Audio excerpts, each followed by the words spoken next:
Hello, good afternoon, and welcome to SOUQ Pulse.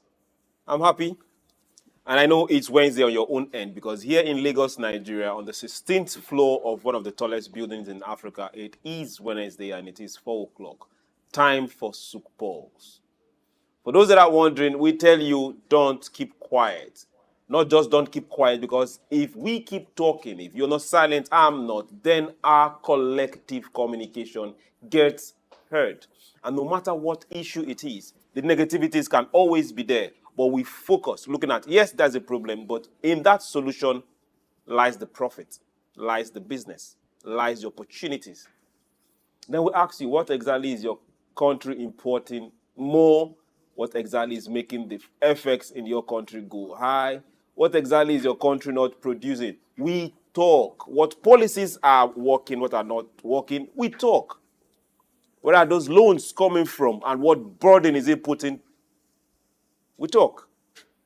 Are your elected leaders doing exactly what they should do to make sure that the common man has food on the table? We talk. Be it good, be it bad, we talk. It's SOUQ Pulse. We talk. And I say, welcome. Today we'll be looking at something that has worked and is still working. I will open it up and x-ray it. I won't bite a bit. Now, Africa has had this particular long system, very good system of introducing younger people, new generation, be it to business, be it to trade, be it to craft, be it to skill acquisition, via be that direct service, be it apprenticing, be it mentoring. And we need to explore these particular places that cut across cultures. Now, for people, they see it as something that is normal, but it's a system that has worked over time. It's a system that others come this way and study and try to take back to their higher institutions of learning, practice, and teach. But we on this side, are we taking it serious? Now, we are looking at apprenticeship system model, and we are asking ourselves this particular question. Are we maximizing it? To do justice to this particular discourse for today, because we are going to talk here and we want you to do the same way you are, it's no other but Ikenna Mba, handsome, young, entrepreneur, and a broadcaster. You're welcome to SOUQ Pulse. Thank you for having me. Note, we're not going to be, what's the word you use? We're going to be having a discussion about it. We're not going to be doing justice to it. Are you sure? Let's see. Okay. Now, for those that are wondering, let's look at this particular model. Now, if you get to African markets, specifically Nigerian markets, you see that a lot of buying and selling is done by younger ones who are serving a master, in quote, who are serving the mentor, in quote. Now, the younger person is most times the mentee. It could be in the market. It could be apprenticeship, be it skill acquisition. Now, you also get to see the younger one, the younger generation, serving a master, in quote, a mentor, a mentee. Now, over time, we now get to see transfer of experience, transfer of knowledge, and settlement. Now, I want to now start asking. In some particular parlance, they call it Igbo boy. That's for, is an Igbo word, I guess. Yes, it is. They call the boy one boy. Yes, Good. correct. And they call the, whoever, be the man or the woman, master. Good. Now, let's... Master or Oga. Master or Oga. Now, can you tell us more about this particular apprenticeship system? Okay, so first of all, in different places across the East, because he emanates from the Southeast, so across board, it's called different things depending on what your dialect is. So there's Igbo boy, there's Nwa boy, there's Imo Ahia, there's others call it Igbo Odibo. Good. Can you tell us what each of these phrases... They basically mean the same thing. So Igbo Odibo, literally translation means to serve. Okay, like to what serve. what help or houseboy does. Okay. Then Igbo boy is the same thing. So boy is from the English word boy. Okay. You know, so Igbo boy is to serve. The boy that serves, to serve a master, a servant, quote and unquote, serving a master. Okay. So they basically mean the same thing, but in different inflections of their various dialects, the various dialects in the Southeast. Okay, so right now, what is the boy serving? What is the master mastering? Okay. As you put it like that. So the master owns a business. What sort of business are we looking It at? can be any business. Okay. So the master owns a business, and what the boy does is the boy is offered to the master to serve Offered to the master by the gods? by the parents or By- a relative or the guardian of the boy. Okay. Because there's a belief, or back then it was stronger, that you serve to help the family. You serve to help support, your father that's either a farmer or a hunter. So as you serve, you eventually are trained to own your own business in 3 years or 5 years or 7 years. In 3 years or 5 years or 7 It years? depends on the agreement. So Is usually, it depending on the agreement or depending on the kind of business? Are there businesses The that can agreement. finish learning in 3 years? yeah, you can finish learning as early as 6 months, but you master it because there are so many things you're learning as you're serving as the boy.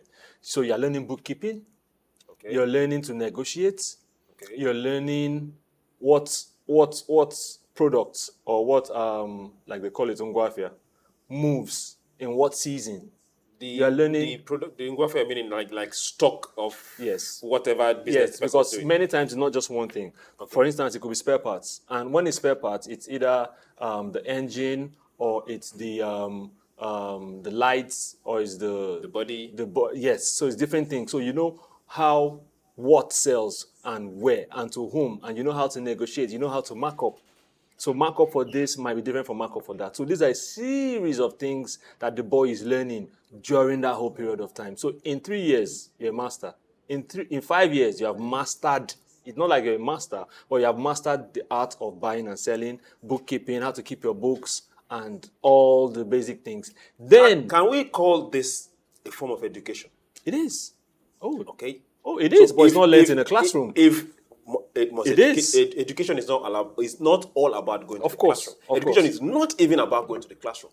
Education is passing knowledge from one generation to the next. Correct. So now, if we say this is education, why are we not taking it serious? Well, that's the 64 million naira question. Because many times we are a peculiar country. We come with our various biases, right? So let's say someone from one tribe, seeing that it's a tribe, it's a model, business model that's from another tribe, red flags go up. Does this business model work? It works, of course. Is there an age limit to enter it? Well, usually there's no age limit, but most times the candidates, if I may use that word, are really young men. The mentee. Yes, the mentee are really young men. So from age 9, 10 up to 25.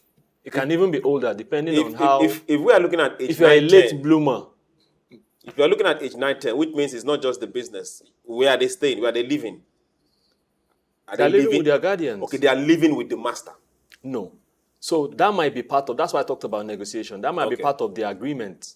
So many times the boy is living at home in a village with a guardian or parents. Okay. The master is in the city doing business and lives there.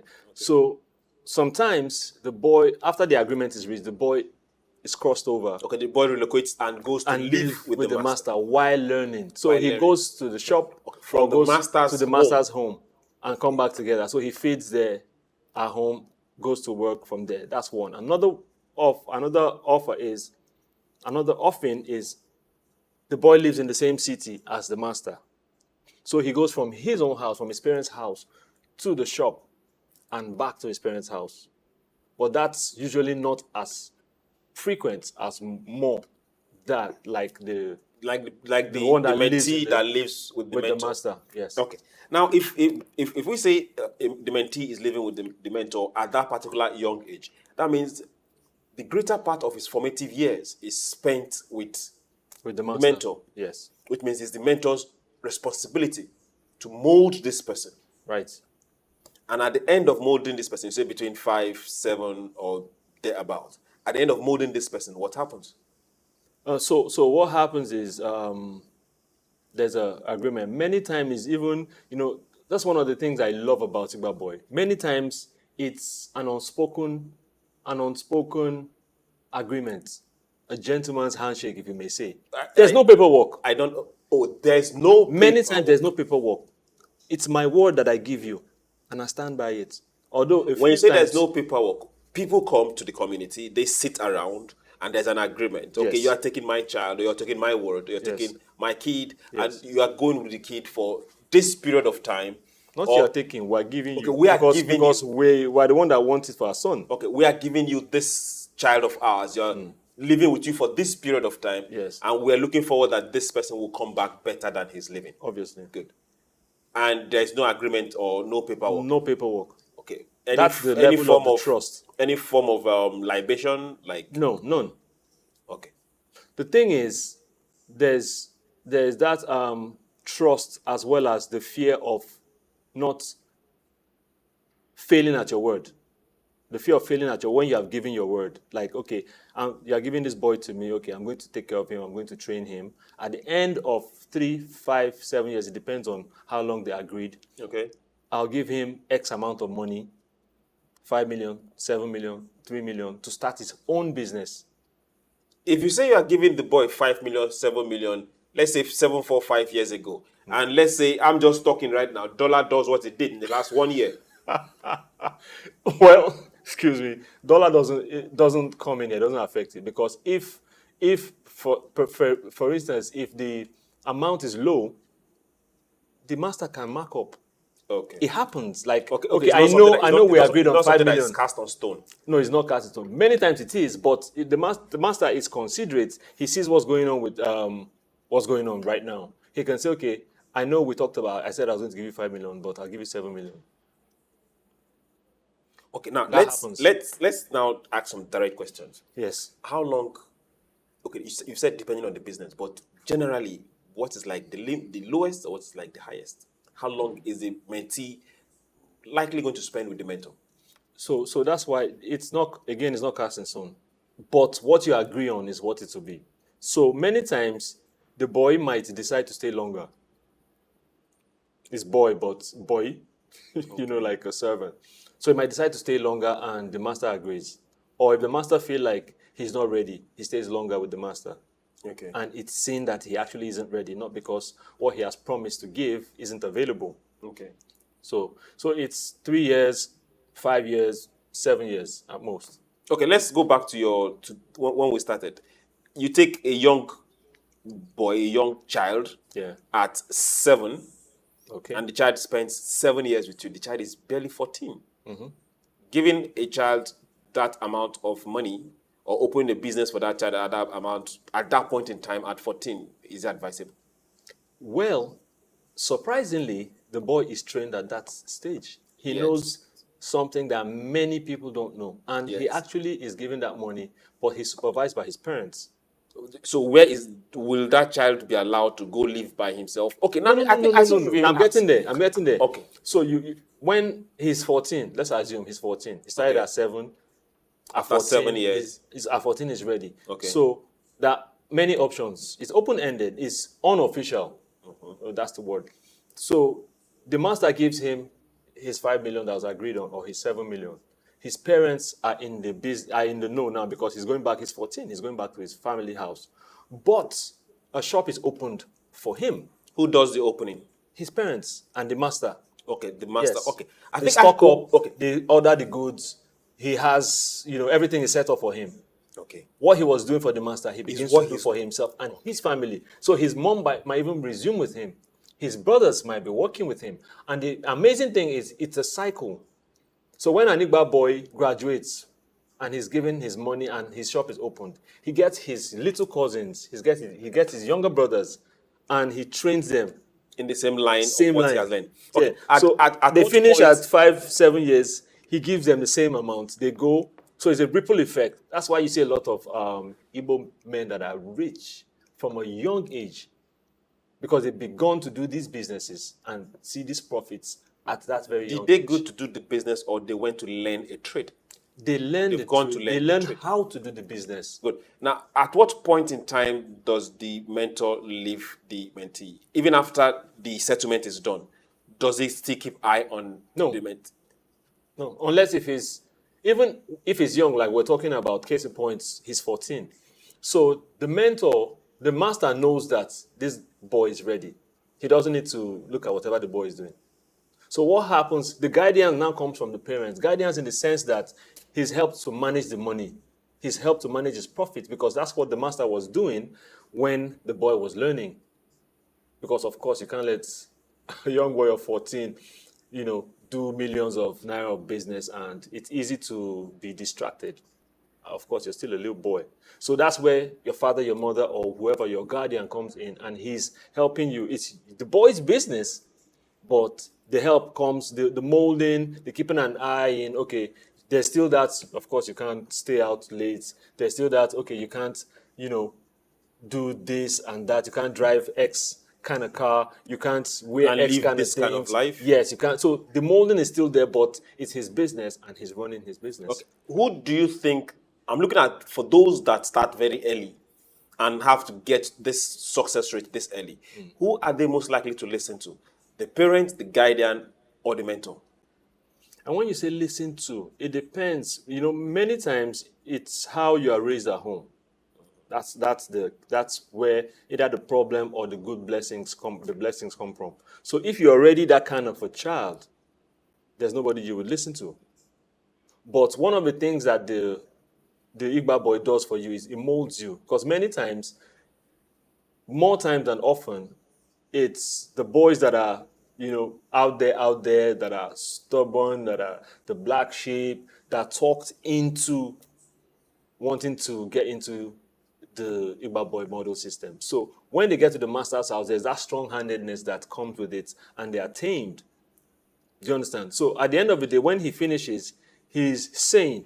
So he tends to fear his master's word over the parent's word. But about the business end, there's no problem with that angle. Because he's been grounded in it. Yes. Now, what's the success rate of this Igbo boy system? 99.9%. That's like an FM station. Correct, right? No, but it's really high. That I don't know any. The few problems I have heard that I know about is where the master is not forthcoming. Maybe for some reason, not that the money is not there to pay the boy off. Okay, is it a payoff? It's a payoff. It's a payoff. It's called a settlement actually. So people call it different things. Okay. It's a settlement because while the apprenticeship is going on, the boy is not getting paid. For the 7 years, for the 5 years, the boy is not getting paid. Okay. So if he lives with the master, he eats, he drinks, he gets all that. He has accommodation, clothes, he has accommodation, all that. But he's not paid. He has a nothing. home. Because he has a home. It's kind of like an internship. Then at the end of the 5-7 years, he gets his money. Okay. Success rate 90%. That's good. Okay, now let's hold on to the Igbo boy. Let's now flip it side and go to artisan apprenticeship. Now we get to see artisan apprenticeship where the artisan pays to learn a job, to learn a skill, to learn a craft. We also see where he also pays when he's done with learning to release. Yes. Send off party. Yes. He buys the drinks. Yes. He buys the garden egg. Yes. He buys the yeah. Now let's compare both. Which one would you advise younger people to go for, or what do you think should change in any of them? Well, it's evident that the Igbo boy system is what's the word now? Is excellently. It wasn't planned. I don't know how it came about, but it's excellently executed. It's easy. Service, settlement, service, learn skill to expert level. Settlement, you start your own, so there's no downtime. Then you replicate. So it's easy to say and see that the Igbo boy is way, way, way more efficient and successful than the regular artisan apprenticeship. Okay, now we are still holding on to the artisan apprenticeship. Now we are asking and saying Africa should get productive. We are saying unemployment, and we have solutions right in front of us that most times we don't really explore and take them to the next level. Now, for apprenticeship, for those going through the artisan system, there are skills that need to be learned. and for you to learn these skills. For those that accept payment before you come in, and some settlement before you graduate, and some kind of mode of payment before you go set up your own, how can the son or child of a nobody get that skill? You're talking Igbo boy now. Now, I'm talking about the apprenticeship. You can't afford, This, you the can't artisan. afford it. They can't afford it. You can't get it. It's as simple as that. Because are you going to be borrowing money to learn this? And many times, from what I know, people that have faith, look, okay, the skills of sewing, being a tailor, carpentry, welding, when do you borrow money to go do that? And where do you now get the money to pay that back? Because you're not being paid. You are learning a skill, remember. So even if you get X amount to pay the master to teach you, you learn for how long?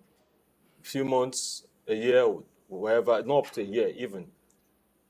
They are not being paid this 1 year or this 6 months. So how do you pay back the money you have taken? Then at the end of it, you are not given any kind of money to go start your own, right? Where do you get the money again to do your graduation per se? You buy cans of malt drinks, biscuits, and sometimes you put rice in packs. Where do you get all that from? So this is a no-brainer in comparison to Igbo boy. And many times, some of the downsides in the artisan apprenticeship is they don't finish. They get tired along the way and they just drop off. And we're talking about you dropping off for something you're just doing for a few months, because I don't know any that's up to a year. Whether it's tailoring, whatever, welding, carpentry. But don't you think they drop off majorly woodwork. because they are not in direct care of the person passing the knowledge? Well, no, not really. Not really, because They are not living with the person either. No, they're not. Not really, because you see, first of all, you have to be convinced yourself that this is what you want to do. Picture someone going to school for 5 years, for 7 years, judiciously, focused, laser focused. No one is telling Igbo boy to go, you have to go. No, he's there. Does he have a choice? He does. Just like you think the artisan apprentice has a choice. He has a choice.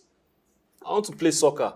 But I want to go to school. But he has, now let's look at it now. I'm looking at both of them. Yes. The artisan master, the artisan mentor, is not duty bound to push this mentee to get better, except when you have good artisan mentors, as in propelled, passionate artisan mentors that want to see their mentee do well, that will go up and beyond. Don't forget you have such people too. Yeah, the Igbo boy. Yeah, but the Igbo boy, a lot of the masters, for those that are living with the Igbo boy, they are duty bound, because they can't be going to the shop and the one boy is in the house. No, that somebody can has to go and open the shop. That can happen. Good. So you now see where we are going to.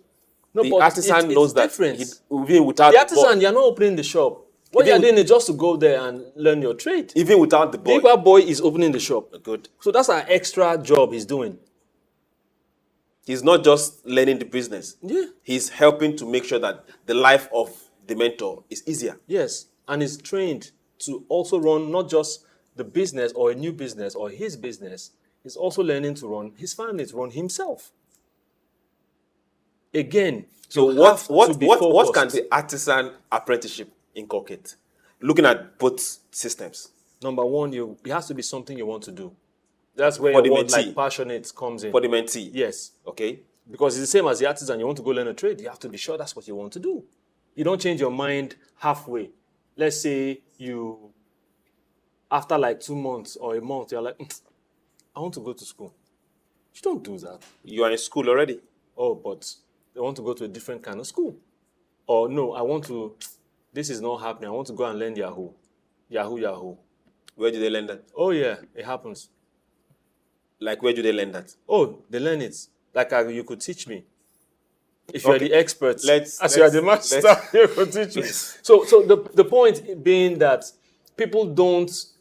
you must know that this is what you want and go for it. That's where it starts from. Then all other things will begin to fall in place. You must know that this is what you want. Decide. And go for it. Yes. Now, if it's difficult for the child of a nobody, we're not saying it's impossible. If it's difficult for the child of a nobody to get into the artisanal apprenticeship, But we get to see the child of a nobody do the one boy. Oh, yes. Huge advantage. Okay, once your guardian or your parents can talk somebody into, hey, take my child.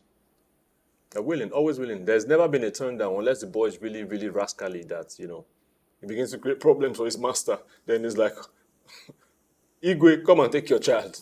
Your child is a problem. Okay, we want to go on a break, but before we go on a break, let's get to ask this particular question. Can the one boy system be remodeled? It depends on what you mean by remodeling. Now let's look at this. Now we've seen a system that works. Yes. This is Africa. This is our home, and this system has worked over time. Now we are looking at startup centers. We are looking at innovation hubs. We are looking at creative hubs. We are looking at beyond business centers. We are looking at import-export zones. And we are saying people come play big. Now, can we start replicating this particular thing within these spaces, whereby the major big Nigerian traders, businessmen, are starting with traders so that nobody will be left out. Businessmen can say, okay, good, come, learn this trade. Then also, if they might not have the finance to be able to do the do of settling, there is a means of getting that settlement done. Is this something that we can look at? You used the word, you talked about implementing, yes, but remodeling, I don't know if that will work. Because you see, like the saying, that popular American saying says, if it ain't broke, don't try to fix it. Now, Igbo boy is working, and I suspect that that's what Harvard is trying to do with the model. Because they're doing amazing things in Harvard, you know, they're learning how Igbo boy works. If you ask me, they're breaking it down into bits and trying to understand the intricacies, how it started, how it is that the success rate is high and all that stuff. And I think that's what they're trying to do, but I don't think it'll work. You can't remodel it. It's just easy. It's like a triangle. Here, here, back. Here, here, back. So what do you want to add to that if it's not going to break it up? We are looking at apprenticeship system in Nigeria, but now we are looking at one boy, we are looking at the artisanal apprenticeship system too, and we're saying, hey, we are getting productive. We need to get people off the street. It doesn't matter your age, your qualification, or what you carry. Learn a trade, learn a skill. And now we have something that is working. We are bringing it to the fore. How can we make sure that this gets heard and people get involved? It has been explained there is no age for Igbo boy, for those that want to get into trade. There is no age to go learn a skill for those that want to go learn one artisanal skill or not. There is no age. Now, permit me to ask this question. Is it possible to scale Igbo boy in Nigeria and Africa? How can we scale it? I've never thought about it, but nothing is not scalable. So, for instance, a way to scale, right, could be now Igbo boy is from the village, from the southeast, right? So, ways that you could scale up is, for instance, children in the street, children that can't afford school. You could get them off the streets into this system, right? They learn the trade. You assign them, allocate them to different masters. They learn different trades. We're saying this easy like this, but that process is because, first of all, you have to make sure, you have to reorientate them. The child. Yes. A lot of reorientation has to happen. Then they have to be dedicated to do this 2-4-7 thing. It's not just school now. It's not school morning, you come back in the afternoon. You're in the shop till evening, till 6 p.m.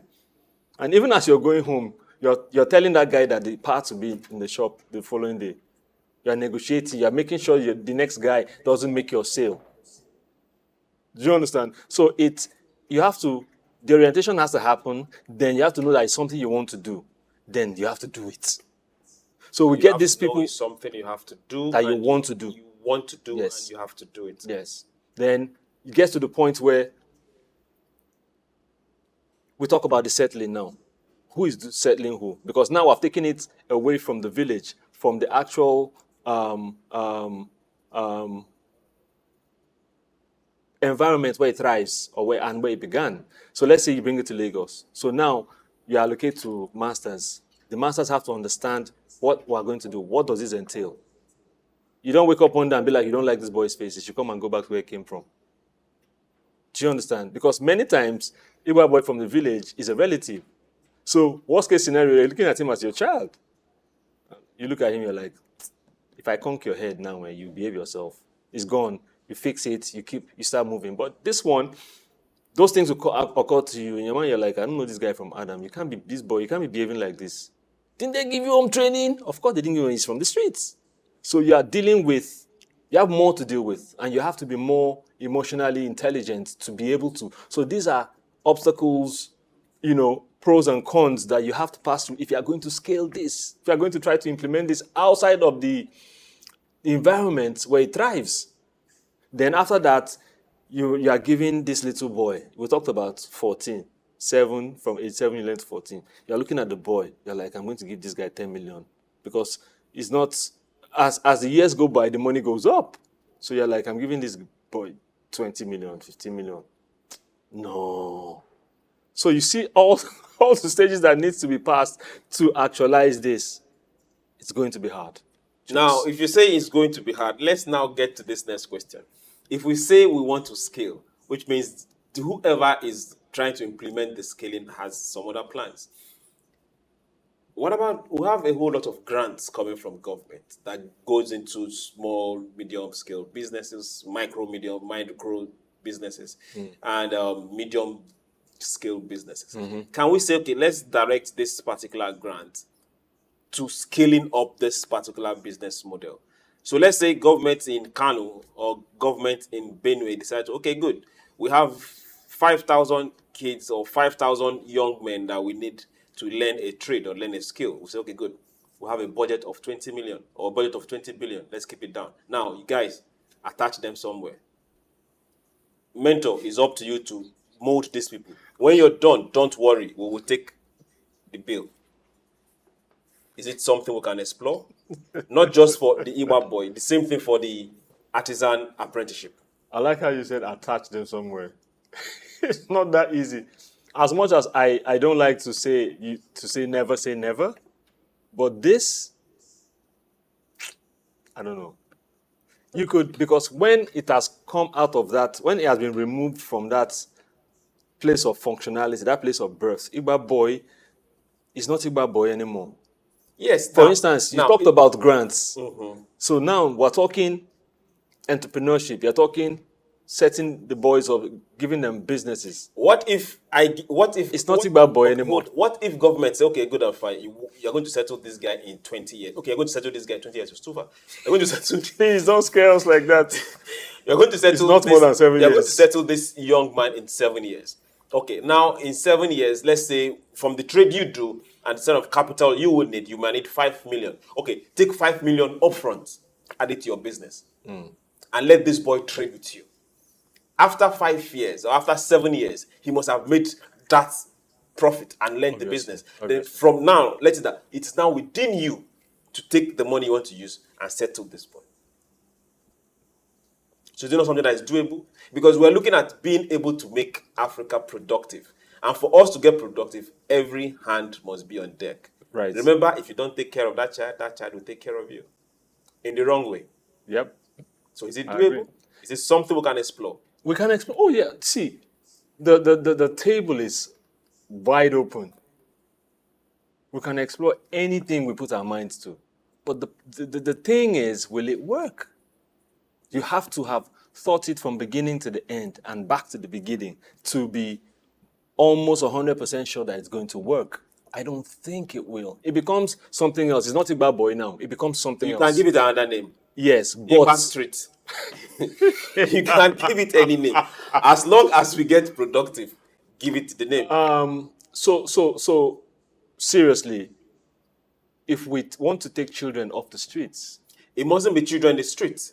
No, so what are we talking about? We're talking about it mustn't be children in the streets. Out of school children. We're talking about idle children. We're talking about people that are not your relatives, not related to you. No, of course. Be it language, be it tribe. No, relatives haven't come in here. I'm talking about out of school children across board. Because they're the ones that we're the talking about candidates. scaling. Yes. So scaling includes everybody. No, you can't scale Dangote's child, can you? No, we're not going that way. Leave that divide. That divide is out of this equation. Okay, so you can't say everybody now.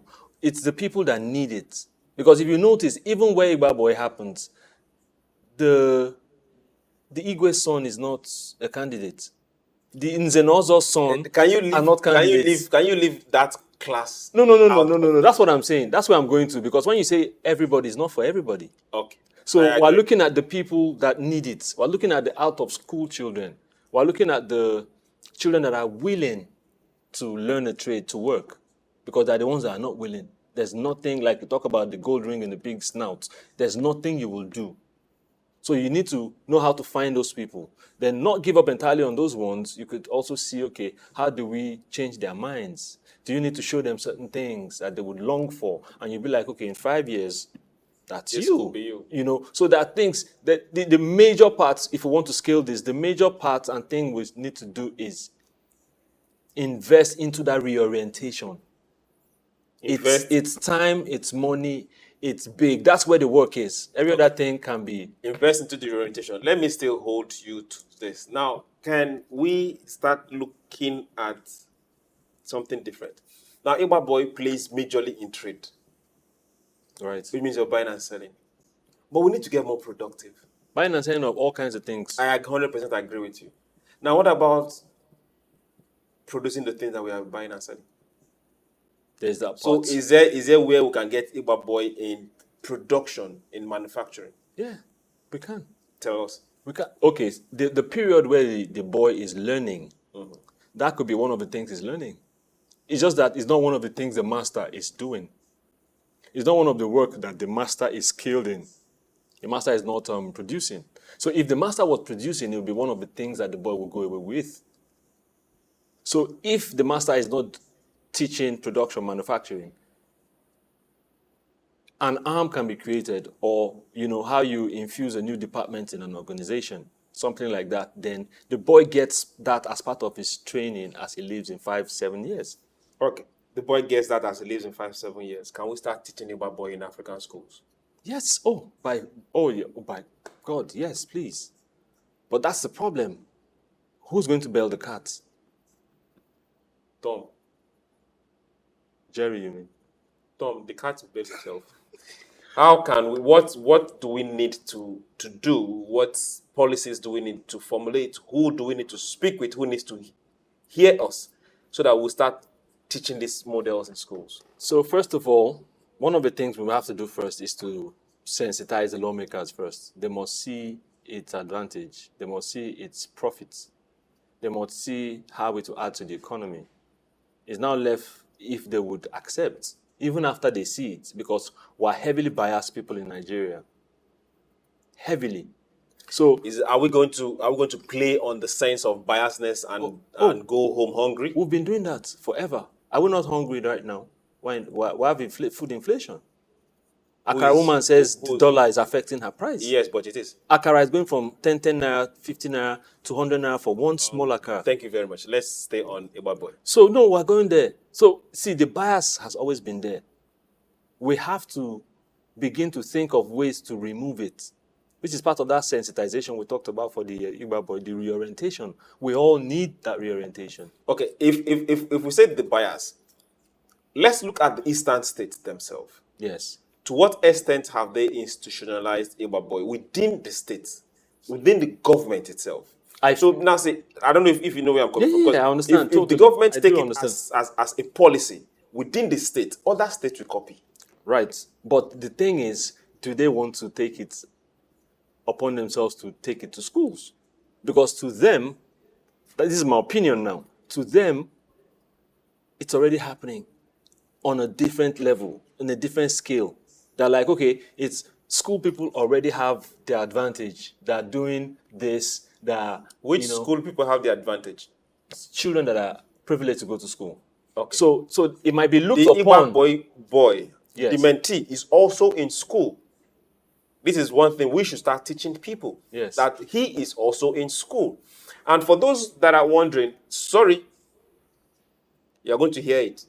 By the time you spend 6 years in secondary school, that is if you are intelligent, and finish in 6 years and graduate secondary school and pass JAM and go to university and spend 4 years spending on your study, or 5 years or 7 if ASU and strike don't happen. I'm talking to Nigerians now though. By the time you spend this and accumulate everything, now come out and look for a job. If you are not fortunate, the Igbo boy has already started his He will business. employ you. He will even employ you. Oh, yeah. And you come with your certificate. Oh, yeah. In a brown envelope. Yes. And sit outside. And he probably wants you to start your work by driving him for about 2 months. Good. Now, why can't we all humble ourselves and say, let's learn this? That's where the problem is. That's the 64 million question. Back to this same question. Yep. Where do we start? Reorientation, sensitization. In no way, they have their job cut out for them, but I don't see what they're doing. Okay. We will see what they're doing to... Okay. To what extent can we equate the job creation from this model, from this business model? When you say equates as opposed to, or in comparison to... In comparison to any other now. Because it creates jobs, actually. That's to what extent can we say, okay, the percentage of job creation is this. Because take, for example, the federal government is not going to employ more than they can take.